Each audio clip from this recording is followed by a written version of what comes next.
active এখানৰ এটা problem হৈছে এই লকটো মানে মাজে মাজে কাম কৰে মাজে মাজে কাম নকৰে এতিয়া দেখিছেনে মিটাৰৰ লাইট চাইট গোটা জ্বলি আছে পাৰফেক্ট কিন্তু মাজে মাজে সিগনেল কাম নকৰে হৰ্ণ কাম নকৰে কিন্তু মিটাৰৰ লাইটটো জ্বলি থাকে কি প্ৰব্লেম হৈছে আমি যে চোৱাৰ পিছত গম পালো যে লক সেটটোৰ বেমাৰ আছে এই হৰ্ণটো দেখিছেনে এতিয়া বাজিছি কিন্তু মাজে মাজে নাবজা হৈ যায় হৰ্ণটো সিগনেল এতিয়া কাম কৰছি এতিয়া বাজিছি মাজে মাজে নাবজা হৈ যায় কিন্তু এইটো প্ৰব্লেমটো লক সেটটো চেঞ্জ কৰি দিম এতিয়া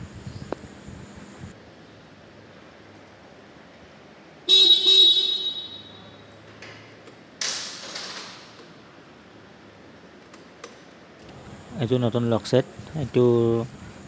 জেনুইন মাল আপোনালোকে স্ক্রিনশট মাৰি ৰাখিব পাৰে পাৰ্ট নাম্বাৰটো কেতিয়াবা কামত আহিব এইটো লগা যাব এইটো ফিটিং কৰি দিওঁ তাৰপিছত গাড়ী ওকে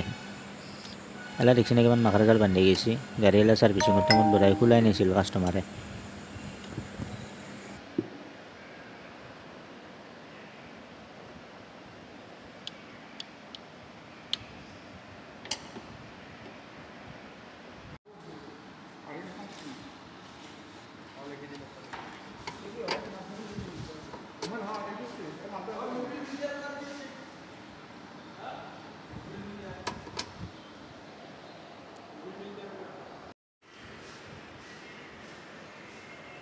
লক সেটটোৰ দুটা নাতে থাকে কিন্তু দুটা নাটৰ কাৰণে গোটাই খুলি দিব লগা হয় দেখিছেনে এই ভিতৰে নাট দুটা থাকে একদম সৰু সৰু নাট এই দুটা ভিতৰ দি কেনে একদম নষ্ট কৰি পেলছি গোটাই খুলি দিব লগা হয় এই দুটা সৰু সৰু নাট দুটা নতুন লক সেটটো লগা হ'ল গোটাই ফুল ভিডিঅ'তে নিদিলোঁ লম্বা হৈ যায় যিহেতু এইটো লগাই দিলোঁ লক সেটটো